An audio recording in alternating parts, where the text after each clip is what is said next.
You are on the Movie Girl channel. Today I'm going to tell you about the movie Blue Lagoon. Give me a like now and let's get started. This is the main character, Emma. She's the most popular girl in the high school. And this is Dean, the loner. They're getting ready for school as usual, but they don't know that their lives are about to change forever. Mom drops Emma and her sister off at school, but they almost get hit by Dean's truck. At school, Emma meets her best friend Lizzie. She wants to set her up with the popular boy, Sebastian. Mr. Christensen reminds the students that tomorrow is the field trip to the island of Trinidad. The class is looking forward to the adventure, but Emma's attention is drawn more to bad boy Dean. Her friends warn her that he's cute, but he has a bad reputation. He's been kicked out of several schools and he acts weird. Dean doesn't want to go to the island and hang out with the nerds, but his rich father has already made all the arrangements. The students fly to the fabulous island. The girls get the best seats by the pool. They have a great time. Dean is the only one who's bored by himself, but Emma's swimming in the pool has piqued his interest. In the evening, there's an unofficial boat party. The handsome quarterback invites Emma to join him. How can she say no? The students on the boat are having a great time. During the party, Sebastian is caught making out with a random girl, which breaks Emma's heart. But this only amuses Dean. That's when the police decide to check out the boat. Now the students are in trouble. The jolt has caused Emma to fall overboard. Only Dean notices and jumps into the water after her. In the dark, they climb into the dinghy. Dean wants to avoid trouble with the police and unties the boat. They dock at the shore when things calm down. What could go wrong? A storm. Lightning flashes in the sky and a downpour begins. The teenagers are stranded on a tiny boat in the open Caribbean. In the morning, the students are reprimanded for the disrupted trip. Now, they are being sent home, and then the friends realize that Emma is missing. During roll call, it turns out that Dean is also missing. That's when the troublemakers on the boat wake up. They could have been anywhere overnight. Dean's cell phone is completely soaked. Emma, on the other hand, kept her phone in a Ziploc bag. She even brought a bottle of water with her. Dean makes fun of the prom queen. She wants to be perfect at everything. Soon the girl spots an island on the horizon. Dean grabs the only paddle. The police ask Lizzie where her friend disappeared to. It seems that she ran away with Dean, but this kind of adventure is not Emma's style. Something must have happened to her. A few hours later, the couple is sailing near the island, and they are carried to the shore by a huge wave. There is no cell service. Now, they have to explore the island. Dean finds a flare gun in the boat, and they set off. The prom queen is shocked, but they'll be rescued soon, right? Dean's father meets Emma's mother at school. A teacher tells them that their children are missing. They plan to take the next flight to Trinidad. In the jungle, Emma finds colorful berries, but Dean stops her. This plant is poisonous. In the middle of the island, they find a lovely waterfall. Dean suggests they not miss the moment and at least take a picture, but Emma is in a hurry to find a hotel. After a few hours, they reach the edge of the island, but still no hotel, no road or any other sign of civilization. Are they really stranded on a desert island? On the way, they find a cave where they can hide from the rain. Dean turns on a lighter and discovers a whole flock of bats inside. Terrified, the students jump into the lake. Emma is not ready to live in the wild. On the beach, they discover that the dinghy has been swept away by the tide. Now all they can do is wait for help. But by late afternoon, the lifeguards still haven't shown up. Will they have to spend the night on the island? Dean politely gives Emma the only life jacket instead of a pillow, and Emma remembers that she has some snacks in her bag. Now it's like a romantic dinner at sea. When the hottie gets cold, Dean gives her his shirt. They go to bed, and then there's a rustle in the bushes. Is anyone there? It was morning on Paradise Island. Emma is up at first light, and is already drawing an SOS signal on the beach. She asks Dean to fetch some water, but he goes for a swim first. How carefree, not like the serious Emma. Meanwhile, the parents have flown to the island of Trinidad. Mr. Christensen tells them the latest news.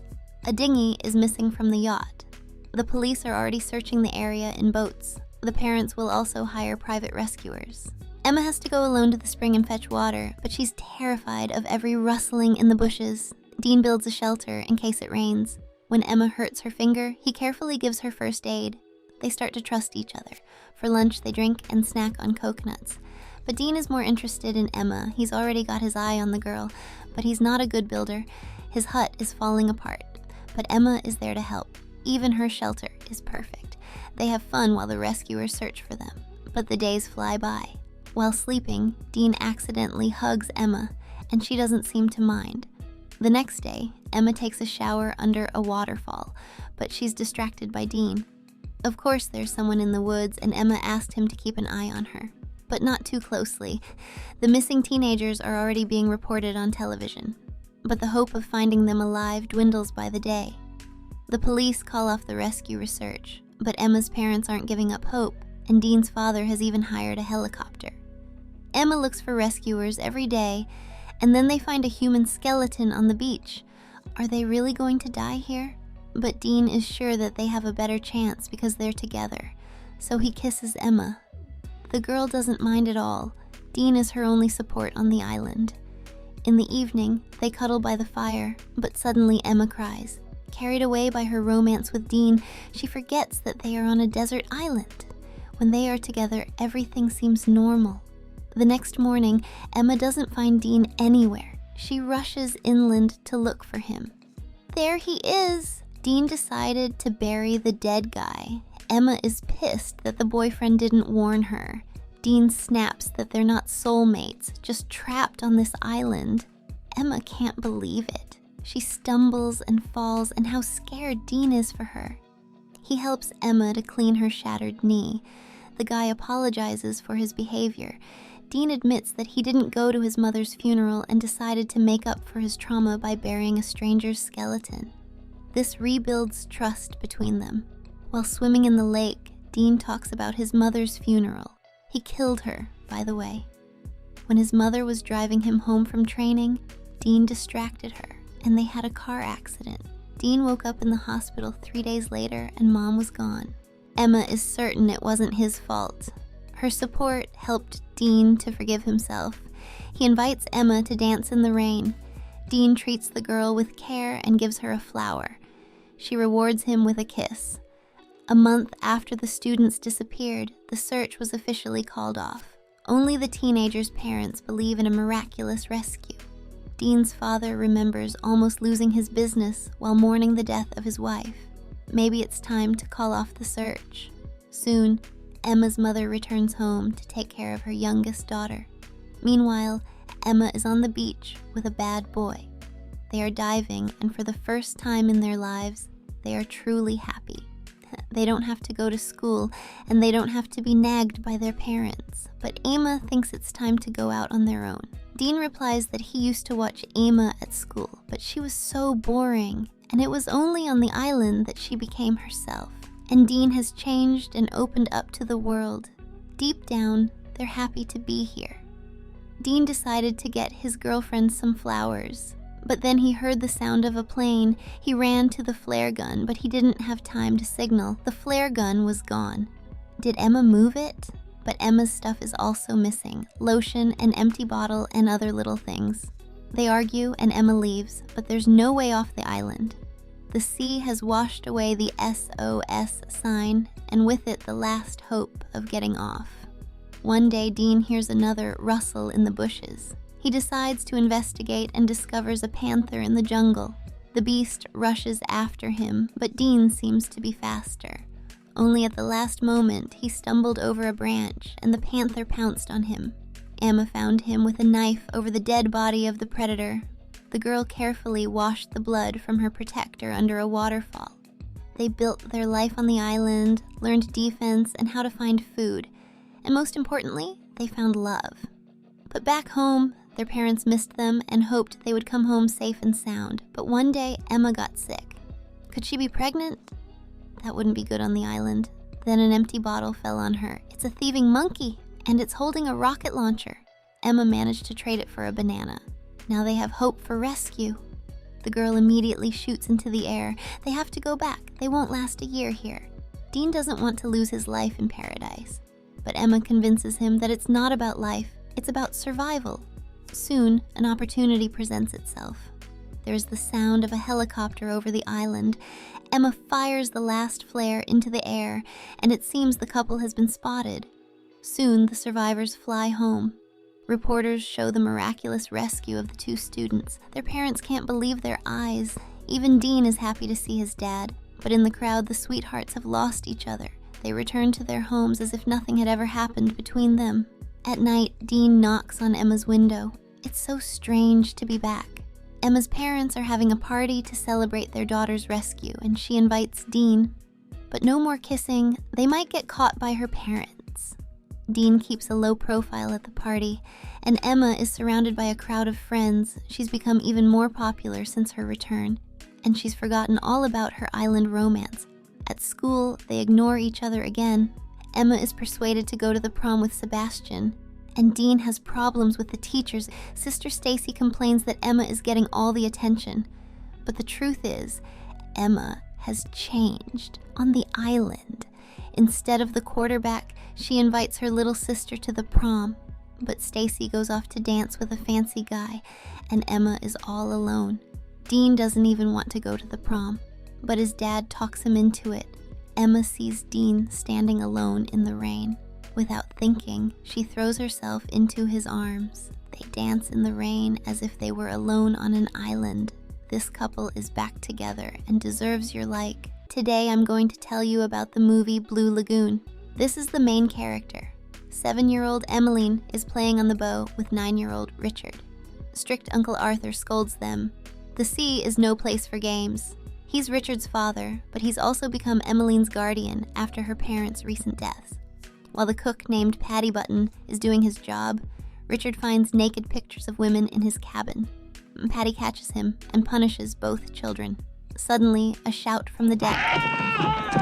Did somebody say fire? The captain orders the evacuation and forces Uncle Arthur into a lifeboat. Children! Patty brings the children on deck and places them in the nearest lifeboat. In the chaos, they lose Uncle Arthur. Thick smoke from the burning ship hides their boat as they drift out to sea. The morning after the shipwreck, Patty Button is awakened by a trunk crashing into their boat. He searches through the luggage and takes the jewelry, but they have almost no food or water. Are you a pirate? Soon the sun sets. Day after day, the survivors drift under the scorching sun, losing hope of rescue. Emmeline hallucinates from thirst and thinks she sees land, but Patty also sees a green island on the horizon. The old sea wolf hoists the sail, and soon they reach the shore. The island appears to be uninhabited. Patty hears running water and heads inland. Soon they come to a beautiful waterfall. Now they have fresh water and bananas grow everywhere. Emmeline also finds a barrel of rum. In a cave, Richard discovers a skull. These are the remains of a pirate who couldn't escape the island. They must leave before they suffer the same fate. While Patty watches for passing ships, Emmeline finds appetizing scarlet berries and tries one. The sailor forcibly removes the berry from her mouth. If you eat them berries, you go to sleep, you'll never wake up again. In the evening, the survivors sit around the campfire and the children ask the old sailor about life. Patty has been married 7 times and has 17 children in every port from Callao to Macau. 17 at the last count. I never set eyes on a single one of them. On this island, Mr. Button finally becomes a good father, teaching the children everything he knows. He teaches them to swim, shows Richard how to fish and tie knots, explains how to attract passing ships. Together they build a tropical hut. Patty's only flaw is his fondness for rum. One day the old man discovers something terrible in the jungle. Thus appears the island's first and only law: never go to that part of the island. That's where the boogeyman lives. The children find ways to have fun even on a deserted island. In the evenings, they look at funny pictures about weddings and other social customs, and the tipsy Mr. Button entertains them with his dancing. Yes, he dances until he drops. At dawn, the rum is gone, and Mr. Button floats out to sea on a barrel in search of the nearest liquor store. The children wake up alone. Through the spyglass, they spot Patty sleeping on some rocks and row to him in the boat. But why doesn't he wake up? It It seems that Mr. Button is dead. The children are now all alone on the deserted island. That evening, Emmeline cries loudly and begs Richard to take her away. They gather their few belongings and leave by boat. A pod of graceful dolphins accompanies them. Beyond the coral reef, the children discover a beautiful beach in a blue lagoon. Maybe they will stay on the island for another week. Fish are abundant and fresh fruit grows everywhere. Here the children swim with turtles and live like in paradise. Years pass. Richard and Emmeline have grown up. Together they built a cozy hut, as Patty taught them. Richard has become a real provider, and Emmeline a true beauty. Richard dives to the ocean floor to find her a pearl, presenting it to her for Christmas. Emmeline loves the gift. In gratitude, she gives the boy her passionate kiss. Recently, she's been having funny thoughts about Richard that she's too shy to mention. Just thoughts. Funny thoughts about you and me. One day, Emmeline decides to bathe in the lake. In the water, she notices blood on her fingers. Richard! She calls Richard for help, but then realizes what's happening and shamefully sends him away. Richard worries she's injured and wants to examine the wound, but Emmeline stops him. That is not fair! I don't keep any secrets from you! She secretly admires Richard's muscles, and he finds her behavior strange. What's happening with Emmeline? Despite their small secrets, they remain the closest people to each other. Suddenly, noise comes from the forbidden part of the island. Could it be the monster? But worst of all are the sounds Richard makes playing his homemade flute. It irritates Emmeline so much. They chase each other around their 2-story hut. Richard catches her on the ocean shore and pins her to the sand. Finally, Emmeline gets her romantic moment, but Richard sees it only as a childish game. In the evening, Emmeline bathes in water glowing with plankton. She looks magical. This attracts the boy's attention, and he joins her. Later, drum beats sound from deep within the island. Emmeline follows the sound but is blocked by a cliff. To go further, she breaks Patty's law and enters the forbidden part of the island. There, she sees a giant stone resembling an altar for sacrifices, with blood flowing from it. Frightened, Emmeline runs away. Returning home, she tells of seeing the stone monster.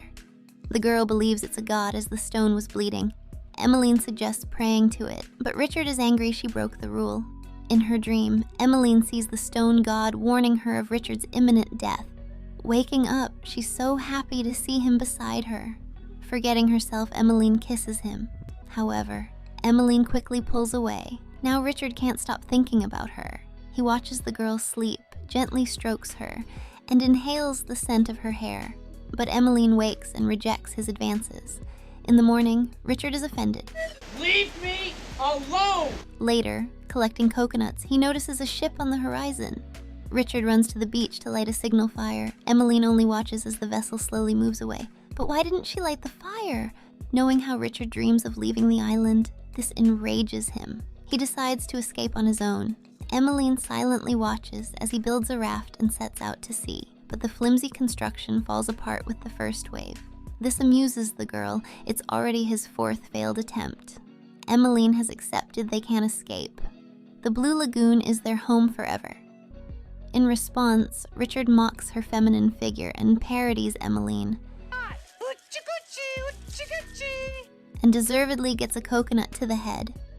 But a slap in return? That's too much. Returning home, Emmeline sees the offended Richard throwing her things out of the hut. So the brave girl builds her own cozy nest. But the first rain catches her unprepared. Her failure only delights Richard. While he's having fun, Emmeline brings offerings to the island's god.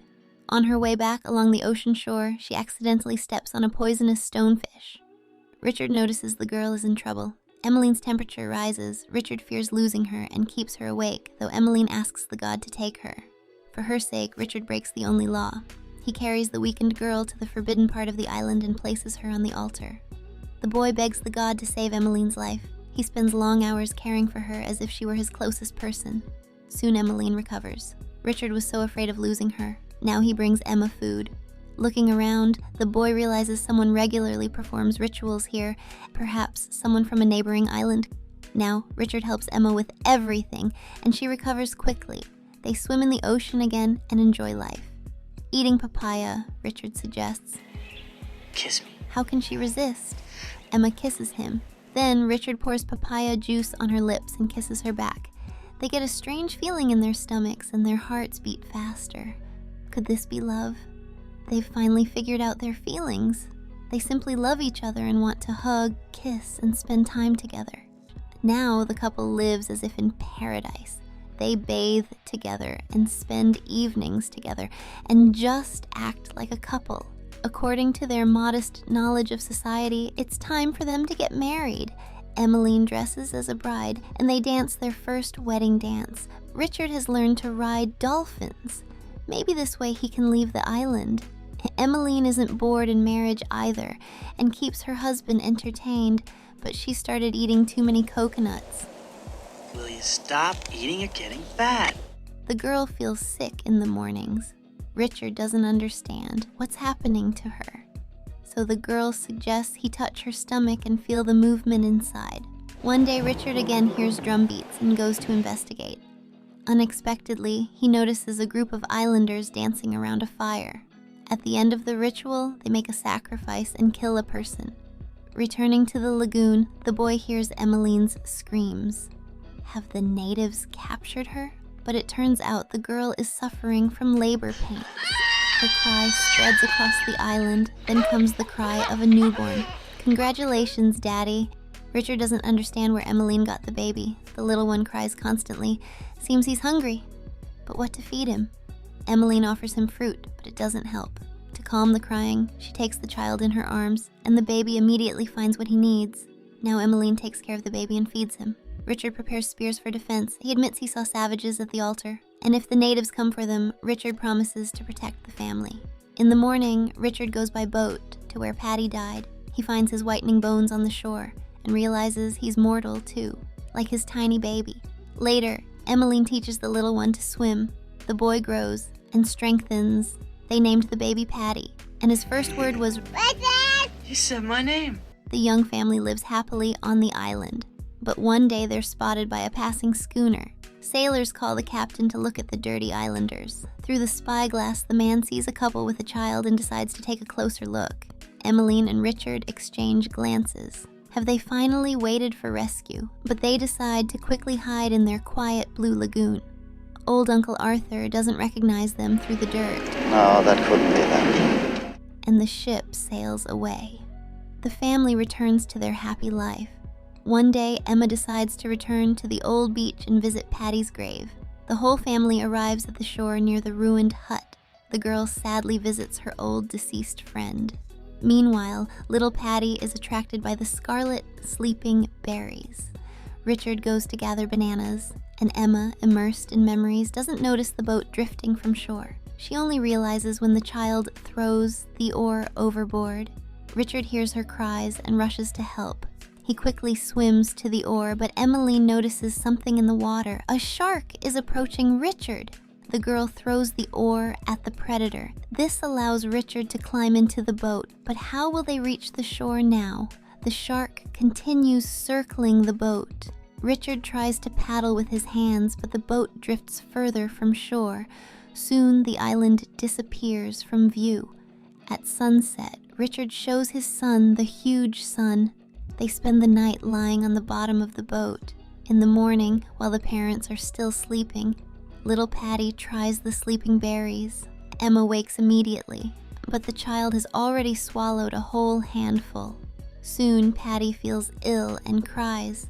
Emma doesn't let him fall asleep, and Richard realizes their former happy life is forever over. He has already prepared a handful of sleeping berries and divided them into 2 piles. The lovers silently swallow them with tears in their eyes. Embracing, they lie on the bottom of the boat. At this moment, a ship appears on the horizon. The lookout notices 3 people in a boat and reports to old Arthur. The ship immediately changes course. A rescue team sets out to help. Coming closer, the rescuers see the lifeless young couple with a child. Are they dead? Their son, however, made it through alive. The drifting boat was spotted by a passing ship carrying Sarah Hargrove and her daughter Lily. Sarah immediately took the crying infant under her care, while his mother and father were laid to rest following maritime traditions. Shortly after this incident, the ship's doctor delivered troubling news to the captain. Cholera had broken out aboard the vessel. The captain understands no port will accept their ship while infected passengers remain on board. So he makes the call to save at least Sarah and the children. He places them in a sailboat with provisions of water and assigns one of his men to transport the woman and infants to safe shores. The crewman sent with Sarah and the babies turns out to be far from a gentleman. He immediately suggests throwing the boy overboard and keeping only her infant, at least while the girl isn't causing problems. Moreover, their fresh water supply would last one person quite a while, but split 4 ways it'll run out fast. So the sailor refuses giving the children any water. The boy they've named Richard and Lily start crying. This drives the sailor mad. He reaches to toss Richard from the boat. Sarah grabs a boat hook and strikes the sailor repeatedly. The man falls dead. Sarah coldly dumps him into the water. They continue drifting for days. Water supplies dwindle. The endless ocean shows no mercy. Finally, their small craft washes ashore on a tropical island. Sarah unloads the children and her trunk of belongings that she packed despite the first mate's protests. From the boat's sail, she fashions a shelter from rain and sun. Beneath it, Sarah sets up modest living quarters for herself and her little ones. Sarah's no pushover. She's got experience living in harsh conditions. She quickly builds a device for cracking coconuts, locates where bananas and other fruits grow, and masters catching fish. However, during a storm, she realizes living on the beach under a makeshift canopy isn't the smartest plan. She gathers the children and goes searching for a quieter, more secluded spot on the island. After some time, Sarah emerges onto the shores of a blue lagoon. The place seems absolutely magical, and Sarah decides to relocate here. Nearby, she discovers a cabin. Richard immediately recognizes it as his home. He goes inside calling for Mom and Dad, but they're gone. For Sarah, this cabin is genuine salvation. Together with the children, they move in. Then, on the highest point of the island, Sarah arranges a large signal fire. She'll ignite it when a ship appears on the horizon. Sarah keeps a calendar where she marks the full moons. During these periods, local savages become active on the island. They come to the northern section to perform sacrifices, so the woman forbids the children from going there. Despite being cut off from civilization, Sarah raises the children according to civilized world standards.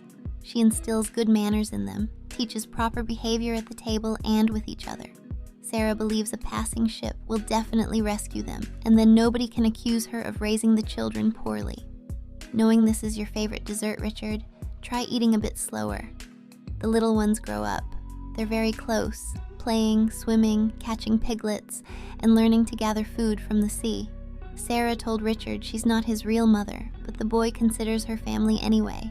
The children start asking questions about male and female anatomy, and Sarah explains the process of becoming a man and a woman. To Richard, she mentions his body will change and facial hair will grow. To Lily, that she'll start bleeding and develop breasts. The kids paddle out to sea for fishing. Lily's already hooked one fish, while Richard's catch gets stolen by a shark.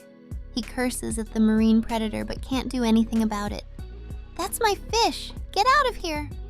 While they're fishing, their boat comes untied from the reef and starts drifting toward shore.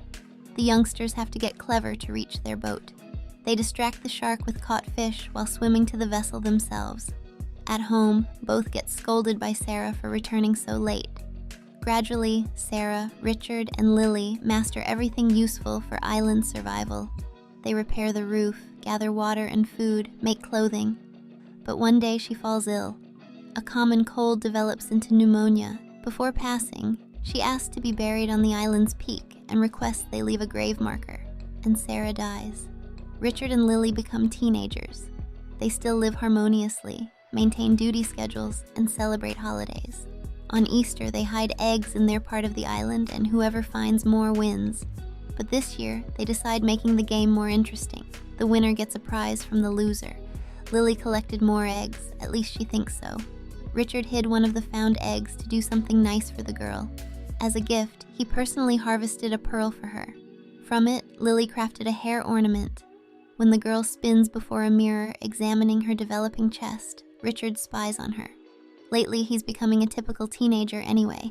He needs to be first at everything. He even decided competing with a shark in speed, which he later bragged about to Lily. Otherwise, what's the point of competing if you can't tell anyone? Lily acts like Richard's a show-off and she doesn't like it, but she's still drawn to him. Her body's also starting to rage with hormones, making her see the guy differently. One morning, she starts bleeding, and the girl understands she's become a woman. Now she and Richard sleep in separate beds. Lily managed experiencing this moment alone, though the guy later learned about the girl's bleeding. Lily also discovered something about Richard's morning biological quirks. Well, what happened to him? He's like this all the time now. The sight of his erection both worried and amused her. Hormones in Richard's body went so wild that he started making increasingly reckless and risky choices. For instance, he ventured into the island's northern section. Here he found frightening skeletons of dead people, then encountered the savages. So they wouldn't notice him, Richard smeared himself with mud and observed the natives' rituals. When they finished their ceremony and dispersed, Richard picked up one of their spears. But then a straggler ran into the clearing. Richard aimed the spear at him, almost impaling him, but didn't. They smiled at each other and went their separate ways. Lily searched for Richard all evening, and when they met, they decided never fighting again. They kissed in the sunset rays, sealing their promises. Then Lily and Richard got married. They wove rings for themselves and held a ceremony. From then on, Richard and Lily lived as husband and wife. One day in their married life, they spotted a ship at sea. The pair rushed to the signal fire to light it, but got scared and decided waiting. They watched through a telescope, trying to figure out if it's safe showing themselves. But seeing a girl in the boat heading to shore, they hurried to meet them. The crew was astonished finding civilized people on this remote tropical island. Richard and Lily introduced themselves to the sailing ship's captain, Jacob Hillard, and met the captain's daughter, Sylvia. The girl immediately set her sights on Richard, while crew members couldn't tear their lustful gazes from the half-naked Lily. Richard and Lily invited Jacob and Sylvia for dinner. They shared their life story. In return, the captain and daughter brought them clothing to cover their bodies. The pair showed the sailors where to get water, and Richard helped carry barrels. Sylvia started seducing Richard. She applied rouge to her cheeks, hoping the guy would like it, and this sparked Lily's jealousy.